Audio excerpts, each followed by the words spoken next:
ሰላም እንዴት ናችሁ? ዛሬ በኢትዮ ቴሌኮም ሲም ካርድ በነፃ ኢንተርኔት የምትጠቀሙበትን መንገድ አሳያችኋለሁ።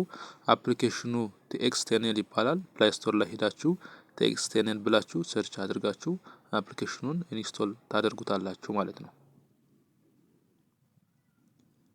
ከዛ መጀመሪያ ላይ የሚመጣላችሁን አፕሊኬሽን ቲኤክስቴንል የሚለውን ቼክ አድርጋችሁ እሱን ኢንስቶል ታደርጉታላችሁ።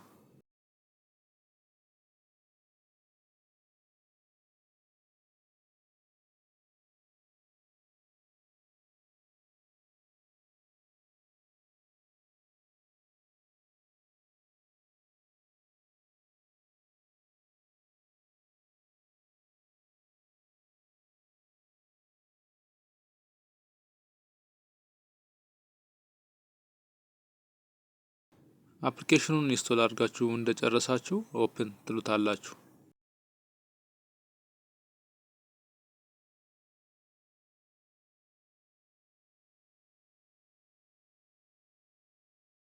አፕሊኬሽኑ ከከፈታችሁ በኋላ ቀጥታ ምንድነው የምታደርጉት? አፕዴት ነው የምታደርጉት። ይመጣላችኋል ኒው አፕዴት የሚል እሱን ኦኬ ብላችሁ አፕዴት ታደርጋላችሁ ማለት ነው። ከዛ በመቀጠል ሁለተኛው አማራጭ ላይ ኔትወርክ ሰርቨር ማለት ነው ትመርጣላችሁ። የኢትዮጵያን ለማግኘት ከላይ ሰርች ባሯ ላይ ኢትዮ ብላችሁ ወይም ኢትዮጵያ ብላችሁ ሰርች ስታደርጉ የተለያዩ አማራጮች ይመጣሉ። ከሱ አማራጮች ውስጥ አንሊሚትድ የሚለውን መርጣችሁ ሞክሩት። አልሰራላችሁ ካለ የተለያዩ ስለሆነ ያሉት እየመረጣችሁ ሞክሩት።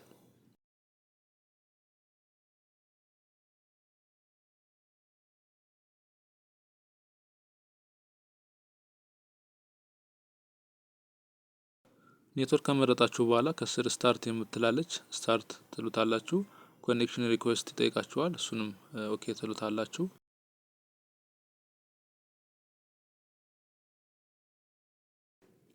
ኮኔክትድ እስከሚል የተወሰነ ሰከንድ ሊወስድ ይችላል። እሱን ኮኔክት እስከሚል ድረስ ትጠብቁታላችሁ ማለት ነው።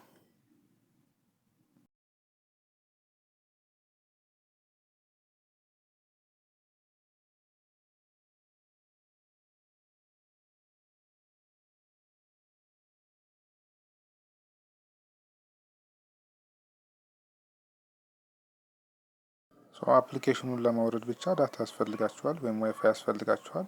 አፕሊኬሽን ካወረዳችሁ በኋላ ግን በነፃ ነው የምትጠቀሙት ማለት ነው። ምንም አይነት ባላንስ ስልካችሁ ላይ መኖር የለበትም። ይሄ ኮኔክትድ ብሎልኛል፣ ኮኔክትድ ይላል። ከዚህ በኋላ ማንኛውንም ዩቲዩብ፣ ቲክቶክ፣ ፌስቡክ በፈጣን ነው የሚሰራው መጠቀም ትችላላችሁ ማለት ነው።